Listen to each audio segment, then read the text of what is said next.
Good evening. I'd like to welcome you to the Gurnee Village Board regular meeting of January 27th, 2020. Roll call, please, Andy. Thorstensen. Here. Ross. Here. Garner. Here. O'Brien. Present. Balmas. Present. Hood. Here. 6 present. All right, please join me in the Pledge of Allegiance.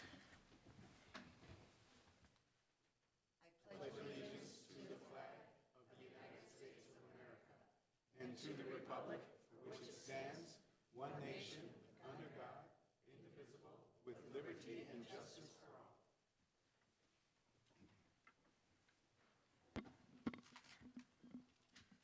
All right, first item is approval of the consent agenda as presented. Do I have a motion? Motion by trustee Balmas, second by trustee Garner. Roll call. Thorstensen. Yes.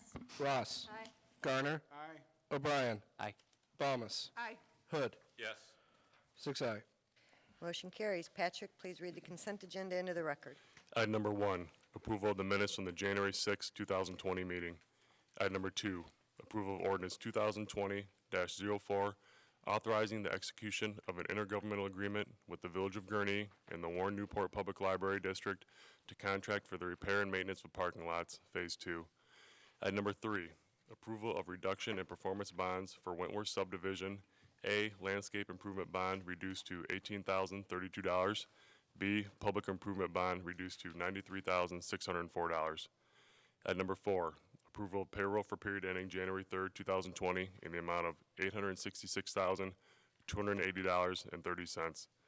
Item number 5, approval of payroll for period ending January 17th, 2020 in the amount of $860,396.06. Item number 6, approval of bills for period ending January 27th, 2020 in the amount of $1,676,593.73. Thank you, Patrick. Do I have a motion to approve the consent agenda as read into the record? Second. Motion by trustee Balmas, second by trustee O'Brien. Roll call. Thorstensen. Yes. Ross. Aye. Garner. Aye. O'Brien. Aye. Balmas. Aye. Hood. Yes. 6 aye. All right, under petitions and communications, just a confirmation that everyone is aware of when our fiscal year 2021 budget hearing dates are, which is 5 p.m. on March 2nd and 7 p.m. on March 23rd, if that's needed prior to the board meeting. So make sure that's on your calendar. It's very important to attend those. Anything to add, Pat? No. Okay, and then we have no reports tonight. Correct. We have no old business. Correct. We'll move on to new business. First item is approval of ordinance 2020-05, granting a special use permit pursuant to the Gurnee zoning ordinance for an electronic message board sign on property located at 3747 Route 132 for a business known as Temps Now. We do have the petitioners here if needed. So, Patrick? Sure. So you had a memo from our planning manager, Tracy Velkover, on this. Temps Now is in for a replacement of their current sign at their property. The size, setback, et cetera, all meets code. What requires a special use is that they're looking for an electronic message board on their sign. So included in your packet was some renderings of what they're proposing. They were before the Planning and Zoning Board last month. There was a decent amount of discussion on that. Temps Now was aware of the discussion that took place related to the sign at the Warren Township High School and the conditions that were put on it. They agreed to those conditions. In addition, some updated conditions were placed on it, being that the high school sign was 10 years ago. Mainly it gets at the same intent. There's no flashing, scrolling, twirling, color change. There's not the bright white background. The message has a duration of 15 seconds. It'll be turned off between midnight and 6 a.m. It'll dim when it gets dark. So along that same line is the high school board with the desire not to be distracting the motoring public. So as I said, there was much discussion at the Planning and Zoning Board, and there were some concerns about enforcement from the village's perspective of these conditions, setting a precedent, allowing another electronic message board sign in town. After that discussion, the vote was taken.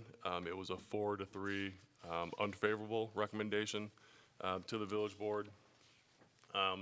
Temps now is allowed, per the sign code, to have a manually changeable message board on their sign. That's permitted. They don't need to come before us for that. But given the different number of jobs that they have available for the public, that they're recruiting for, going back and forth, constantly changing that would be not ideal for them. So hence the reason they're looking for the electronic message board sign. And as I said, there's 11 conditions that are spelled out in here that they are agreeable to. All right, questions from the trustees? Trustee Ross? I tend to not like electronic message boards at all, and go along with what the Plan Commission says usually. So when you were testifying, you said it was because you wanted to, like, you would send somebody out in the morning to set up the sign, and then if it was the one that is allowed. So I'm wondering if you could leave it, not have it change that often. 15 seconds seems like a lot. So if you would keep it the same, all day, or maybe only change it twice a day, if that would work for you. All right, Mr. Because- Pollan, if you go to the microphone. Oh, okay, that's all right. Hi, Scott Poland, Temps Now, 3747 Grand Avenue. So having a message up there for half a day or changing it twice a day, we have many job opportunities and many assignments that we want to advertise for. We feel that 15 seconds is a long time to sit. It's not rapidly changing. We feel that, a manual message board just doesn't work for us because we have to send somebody out. We just have the volume that just multiple signs at a slow pace would just be much better for us. I mean, we understand what you don't want, and so we're, in all those conditions that he read, we're stipulating that our sign is going to be a very static, non-obtrusive sign. It's just literally there to display a message.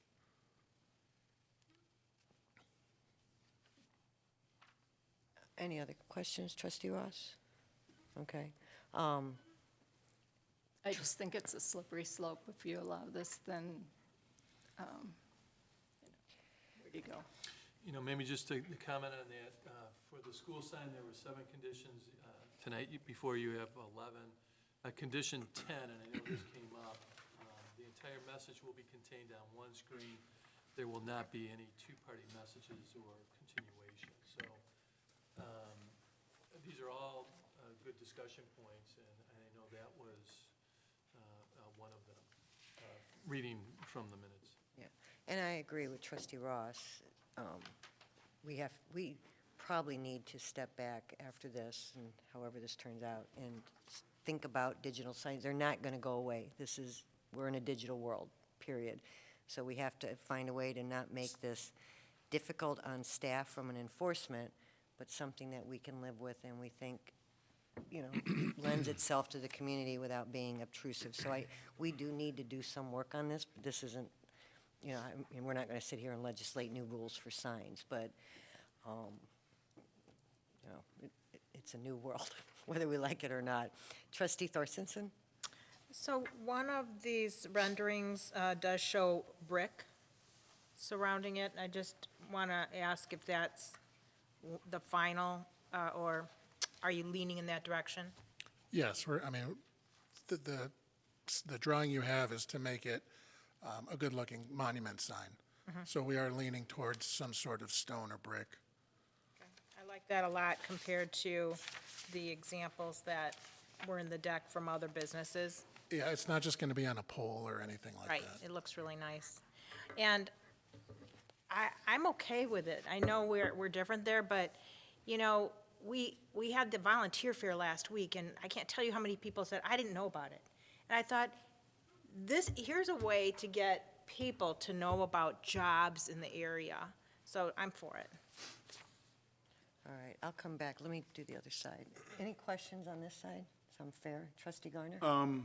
Yes, I too realize that we're in a digital world now, and to me, the manual signs appear antiquated, like you're behind the times. But at the same time, I've been through, driven through communities where you got the flashing lights, the spinning whatevers, and the scrolling words going across, and the flashing and all of that. And I think that's what we're trying to avoid, and I think we need to keep it clean. And for me, I think 15 seconds, I'd be happier if we extended the time, maybe every 30 seconds. One, you give first of all, most people are not, at 15 seconds, they might see it change from one thing to the next. 30 seconds, you may not notice a change. You might see, you know, 2 jobs posted as it's displayed here on the photo that you gave us. And then, you know, the next person might see the next job. It's, you know, I think what we're trying to do is get away from the flashing, here's a job, here's a job, here's a job, here's a job. Well, that's kind one of the thing. conditions, is that the change is going to be an instant change. It's going to be a cut. There's no scroll, there's no twirl, there's no motion to the change. Even if you're looking at it, you're barely going to see it change. I mean, it's just going to be the text that changes. It's just going to be a straight cut from one shot to the next. If you literally blink, you'll miss it. So it's not going to be you know, I'm right down the street from Lewis Market. They have the sign you do not want, Right, yeah. okay? That we understand, and our sign will absolutely not even be close to that. Technology-wise, it could do that, but it won't do that. We won't play any videos. We're not going to have flashy things. The transition is only an issue when it moves. And if you're doing a static cut, just like like in a movie, when you cut from one to the next. One scene to the next. It's instant. Right. So whether it's 15 seconds or 30 seconds, someone's going to see it change. And it's going to be very not noticeable, especially because it's going to be on a black background. Well, I'd be more comfortable with a little slightly longer Okay. change period. And we are willing to absolutely do that. I mean, we want to get the message out, whether it's 15 seconds or 30 seconds. We really don't have an issue with that. All right, Trustee Balmas? I'm not a big fan of electronic signs, but I understand your issue. And I get that, especially with the current job market and that, I can live with what you're talking about. Thank you. Okay. Trustee O'Brien? The biggest issue I saw was with the timing as well, and then I thought that a manually changed sign would be minimum 24 hours, so anything under 24 hours would be beneficial, I would think, for you guys. I understand also possibly 15 seconds might be a safety concern with traffic going down the road, and maybe they're looking at something changing and paying attention to your sign or not. Having said that, I actually think it's a huge improvement to have the electronic sign over the manually changeable sign. As Trustee Garner said, it manually looks outdated. This would be crisp and clean. The manual ones, people just ignore them. In our packet, whoever did that did a fantastic job letting us know what manual would look like compared to what digital looks like. Night and day, no questions asked. And then finally, we're, as a board, trying to promote East Grand, and this is one of the ways that we can help make East Grand look better. Okay. Trustee Hood? We'll take your 30 seconds. Is that all right? Sounds good to me. I'm just saying from the perspective of the motion, is that, can we put that into the motion Yeah, you so just that? have to amend that, and if the petitioner is agreeable, then that can be part of the amendment. I'm sorry, what was it? 30, So the amendment is that condition Condition 4 would read, all portions of the electronic image message must have a minimum duration of 30 seconds instead of the 15. Sure. Okay, so that can be an amendment, and we can just do it on the face of tonight's ordinance. That's it. All right, So moved. okay, so I have a motion from trustee Second. Hood, Which incorporates that amendment. which incorporates the amendment of condition number 4 from 15 seconds to 30 seconds. So I have a motion, do I have a second from trustee Thorstensen? Roll call. Thorstensen. Yes. Ross. Nay. Garner. Aye. O'Brien. Aye. Balmas. Aye. Hood. Yes. That's 5 aye, 1 nay. All right. Thank you. Motion carries. Thank you very much. And as a board, I think we do, and I already talked to planning, that we need to think about digital signs and what we could live with without going through this each and every time. There has to be some best practices out there. And this is very difficult for us to enforce, but all of us drive up and down, so we will be counting the seconds. The stopwatch So I know you're good, you've been wonderful community members, and I know you'll continue that way, and you'll work with us on this. All right? If you guys ever want to put a notice up, we'd be happy to do it for you. There you go. Ellen, get his. Farmers market's coming up this spring. Thank you. Thank you very much. Thank you. All right. Got all that? Okay. All right, item number 2, approval of ordinance 2020-06, granting a special use permit pursuant to the Gurnee zoning ordinance for a special use permit to allow a planned unit development with final plat plan approval on property located at the northeast corner of Route 132 and Route 21, commonly known as 4806 through 4850 Route 132. Sure. You had a memo from our associate planner, Claire, on this. This is the property that has Walgreens, Ace Hardware, and Fifth Third Bank. So the owner is just seeking the ability to sell each of the building pads individually while maintaining a common area for parking, lighting, stormwater, detention, et cetera. So in order to accomplish that, special use permit for a PUD is needed. So this is, item number 3 is related as well. The next one, if this special use permit is approved, then the next one is just the final plat that creates those separate lots. So Business Owners Association will be set up that'll maintain the common areas. So each of the 3 property owners will pay into that to make sure that the parking lot and lighting and everything else stays up to snuff.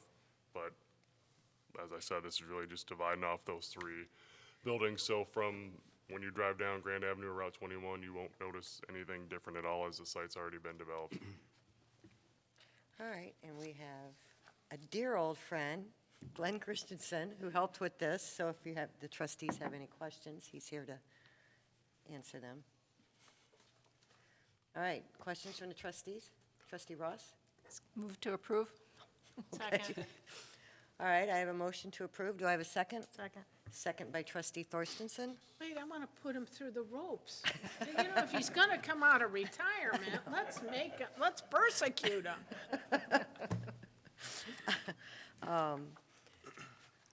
Roll call? Thorstensen. Yes. Ross. Aye. Garner. Aye. O'Brien. Aye. Balmas. Aye. Hood. Yes. 6 aye. All right. Can you help us get another subdivision straightened out where we have a similar issue? I'll give you the name after the meeting. You know which one I'm thinking of. I thought it was the same one that I was thinking of. All right, motion carries. Item number 3, approval of ordinance 2020-07, accepting the final plat of Grand-Riverside Commercial Subdivision. Motion to approve? So moved.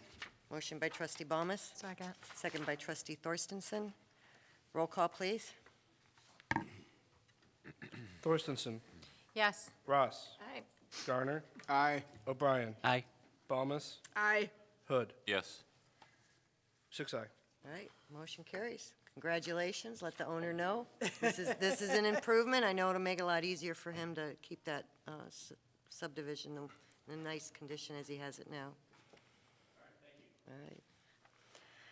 All right, we'll move on to item number 4, approval of ordinance 2020-08, approving an agreement for construction manager services between Camozzi Construction and the Village of Gurnee for the construction of a 3rd fire station. Sure, so I'll give a brief summary and then Chief Kavanaugh will take it from there. You had a memo from our management analyst, Jody Luke, on this. So as you know, we're continuing to pursue the construction of Fire Station 3. Had an architect on board for a while, and we're to a point that it makes sense to bring a construction manager into the mix. So the construction manager really is the liaison between us and the trade workers on the site, handles communication, overseeing the construction, all of those details. So brought in some firms, interviewed them. Camozzi rose to the top, so I'll let the chief kind of speak to the process a little bit and why Camozzi is staff's recommendation. Thank you. So to bring everyone up to speed, I guess, how we've gotten to this point, last year in the budget, we approved to hire an architect. We've been working with the architect firm to find the land, get the size of the building, and start building everything out. It became the logical point as we're moving toward budget time that we need to bring a construction manager on so we can start getting the fine details of what it's actually going to cost us to build this when we get down to square footage, what kind of finishes and that. So as we head towards the budget this year, we really want to get this all put together so we know we're giving you a good package at that time. So as Pat mentioned, we brought 4 construction managers on for interviews that the architect recommended to us. All 4 had good resumes, everything was in place. We worked with them, but we felt, and it was probably the biggest thing from the committee, was we felt a good working relationship with Camozzi. Camozzi's local, they're right up the road in Zion. They've built projects here in Gurnee, very successful. In fact, Tom Rigwood and I were talking about before the meeting how happy he was with Public Works facility. They were on that project. Most of you have seen the Alec project on Washington Street. We're all very pleased with that in the village. They also did part of Station 2 and worked with us there. So we've got a lot of history with them. We felt good.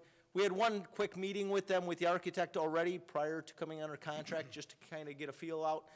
And it was really good in the room. They brought points together. I really saw why construction managers needed at this point. Sometimes we would be talking about going with an asphalt versus a concrete. The construction manager could give us practical knowledge on why you would want to choose which and what kind of price costs are there so we could tighten up the estimate. So we saw that from one meeting. We're hoping to bring them in. This is really going to, get the road moving. So that's where we're recommending Camozzi tonight to you. So I'm available for any questions. Yeah, you want to speak to the fee quick? How the fee works? The fee on this, we kind of talked about this earlier about the construction manager versus the general contractor at a previous meeting. A general contractor comes in, they bid the project out, they build the entire project at a set fee. A construction manager is a little bit different. They come in, they charge. In this case, we negotiated 2.5% of total building project fee. And what they do is they actually bid out the project for you for this. So they come in and we'll break the project into 28 different bid packages. So we're not just building, here it is, one time, bid this out, you bid it. We bid 28 individual bid packages for each type. They control those 28 bid packages. They put those out there. They have the contacts. They review. They can write a recommendation to us, but ultimately the committee, the internal team, chooses which people we choose for each part of the project. So they do a first review, they give us recommendations, then they present to us, then we make that final decision. And we do it along this way. That allows us to stay on budget, and as prices move and things work back and forth, we're doing that. And it's not just one person coming in building it their way, and we're kind of stuck with the final product. This way we're able to work throughout it. So it's 2.5% of the total construction price, which that's what we're tightening up to bring to you next year at the budget. So. And like the chief mentioned, we have used, a manager, construction manager on previous projects, and they have more than paid for themselves with cost savings, the oversight, less stress for staff. I mean, just managing the thousands of details. It's always worked out well for us in the past. And Camosi has an outstanding reputation. Questions for Pat or Trustee Garner?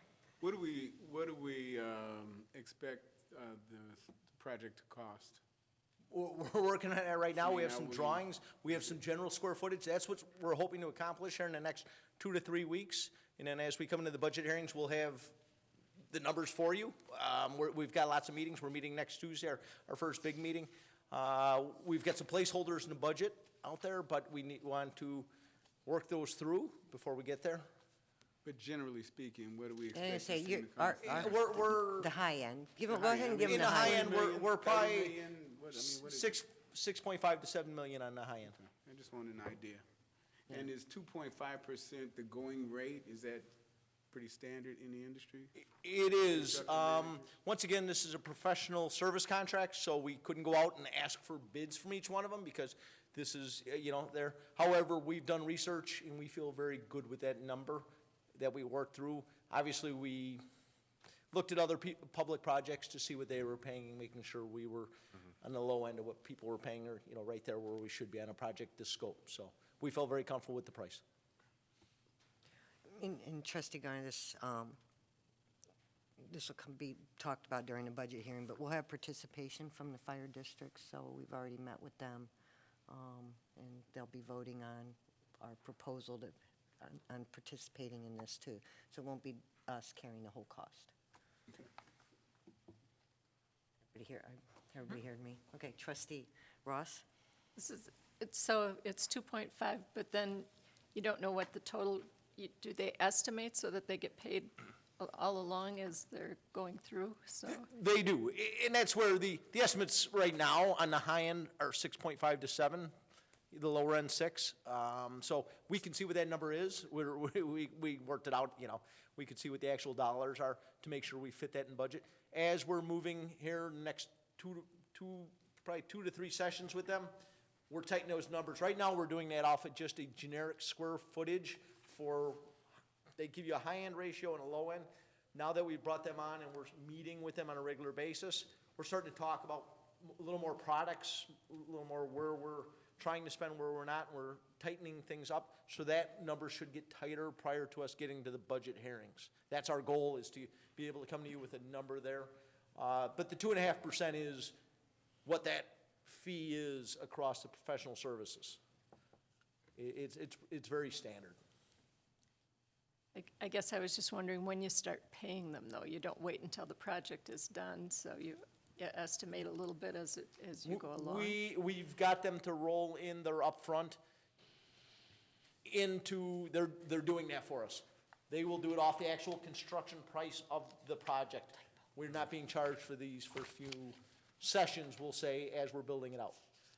So it's off the cost that we come together and we build the building, the square footage together.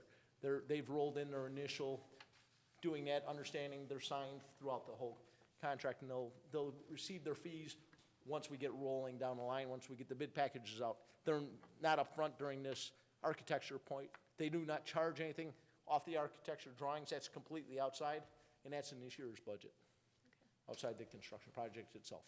Thank you. Trustee O'Brien? So in case I missed it, they're also acting sort of as a general, whereas they're going to make sure the project is built properly as well, or are they just taking care of bids? Correct. The term construction manager is what I think people historically have heard, general contractors. The big difference is general contractor bids the whole project, they take all the risk, they do everything, they get the reward or the risk, where a construction manager acts as your general contractor, keeps it going. However, everything's in front of you, individual bids, general services such as dumpsters, fences, and that, we pay actual cost on because there's not an upmark charge because they are not doing the general contracting. So, Well, and the construction manager will be on site throughout the entire length of the construction of the project. I mean, they'll have a trailer on site, be bringing the subs in, meeting with them, going over plans, looking at their work, so they'll be basically standing over their shoulder, making sure they're doing what they're supposed to. yeah, there'll be someone out there 40 hours a week, a construction manager, and then 20 hours a week we have written in the contract. the technical people will be out there, the background people, as far as the drawings and the bidding and that as well. So we've built that all, that's all in the contract that's before you tonight. Other questions? Do I have a motion to approve? So moved.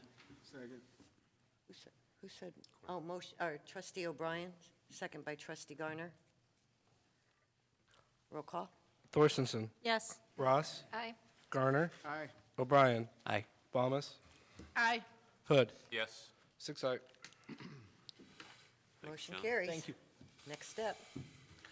All right, item number 5, approval of awarding the Police Department Gurnee Mills Substation Upgrade Project to Joseph J. Henderson and Sons at a cost not to exceed $165,528. So not to be outdone by the fire department, the police department also has some improvements they're looking for. Again, I'll just give you a brief summary, and then Chief Smith's here, talk in more detail. So as you know, we have a substation out at the mall.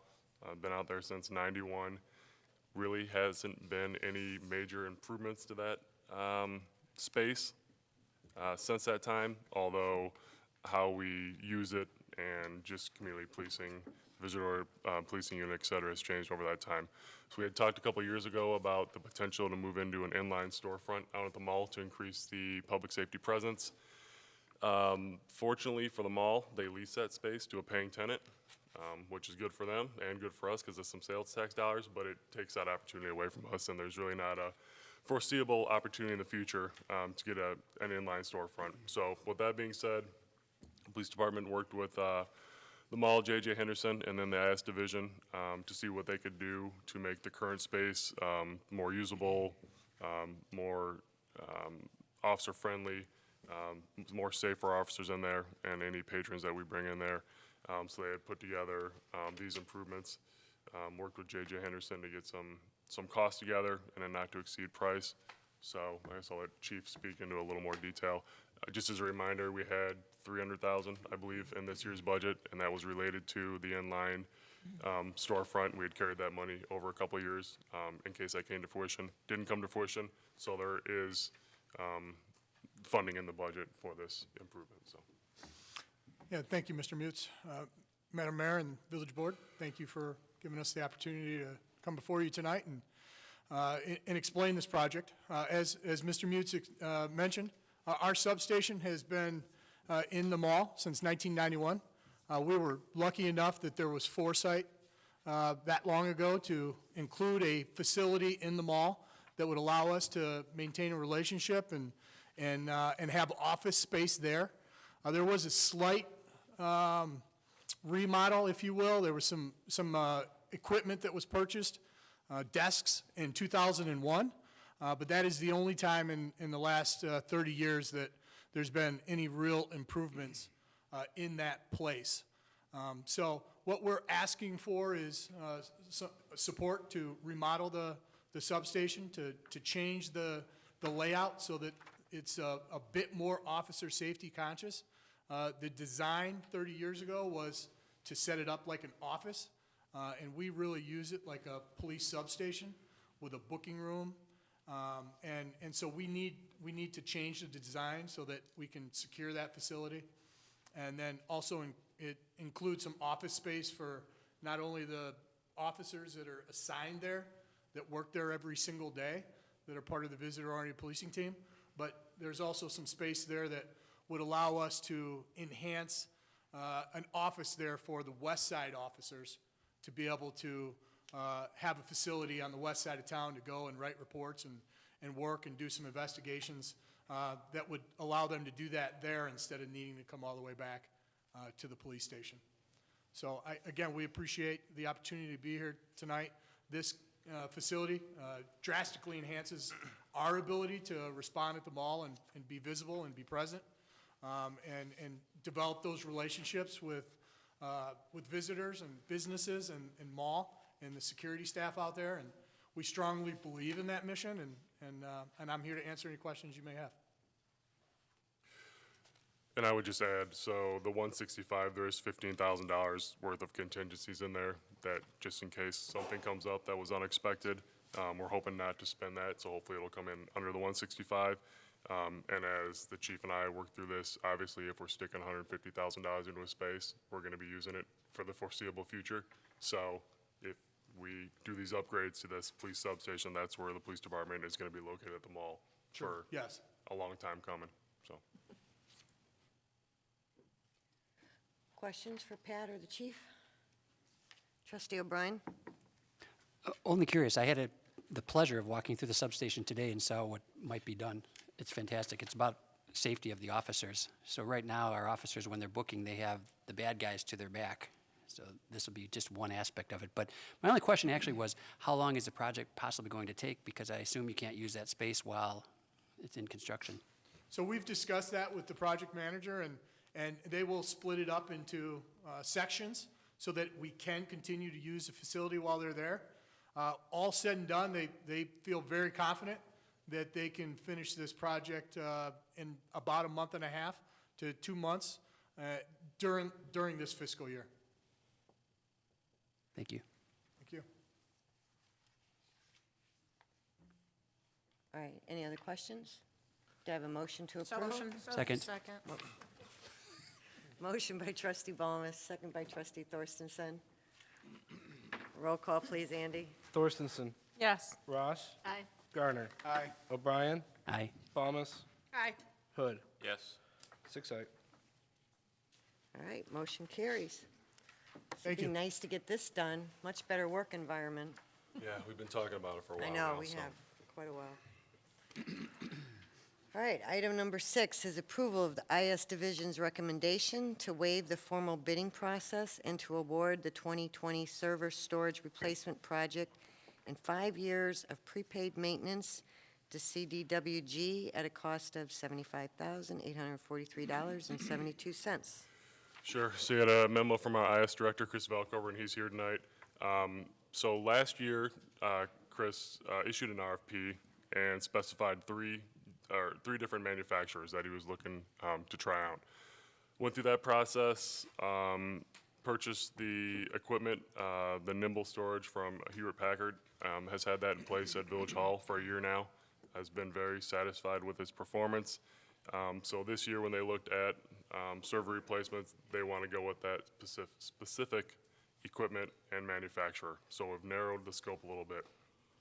Given that we've narrowed it down so much, we don't believe that putting an RFP on the street is going to yield any significant cost savings. So he went and looked at the state purchasing contract that CDWG has that has the equipment that we want. The pricing is, we reached out to them, pricing is still good, but it's quickly going to expire, the pricing that's available. So got that priced out. It's similar to the equipment that they purchased last year, except for it's twice as much storage. So this is going over to the police department, needs more storage. So we priced that out, had it broken down here. So you've got $40,000 worth of hardware, and then the 5 years of the prepaid maintenance is $35,000. Again, funding in the budget for this, and the pricing that CDWG is offering is coming to an end because they're reaching the end of their fiscal year. So, as I said, Chris is here if you have detailed IS questions. Questions for Chris? I know there was some question on the maintenance amount. By way of comparison, the equipment that we're replacing is somewhere around $12,000, $13,000 a year in maintenance. So over the 5-year period, it's a decreased maintenance amount based in comparison to the equipment that's being replaced. Make a motion? All right, I have a motion from trustee Garner, second from trustee Ross. Roll call, please. Thorstensen, Yes. Ross, Aye. Garner, Aye. O'Brien, Aye. Thomas, Aye. Hood. Yes. 6-A. All right, motion carries. Good job, Chris, as always, saving a little bit of money and getting what we need done. All right, that's the end of new business. I will open the floor to public comment. Okay, then we need to go into executive session, and Brian will read into the record why. It'd be appropriate to consider a motion to go into executive session. This is under exemption 120, sub 5, to discuss the possible purchase or lease of real estate. All right, and we won't be taking any action when we come back out. Do I have a motion to go into executive session? Motion by trustee Garner. Second. Second by trustee O'Brien. All right. Roll call. Torstenson. Yes. Ross. Aye. Garner. O'Brien. Aye. Thomas. Aye. Hood. Yes. All right, we'll be back out in a few.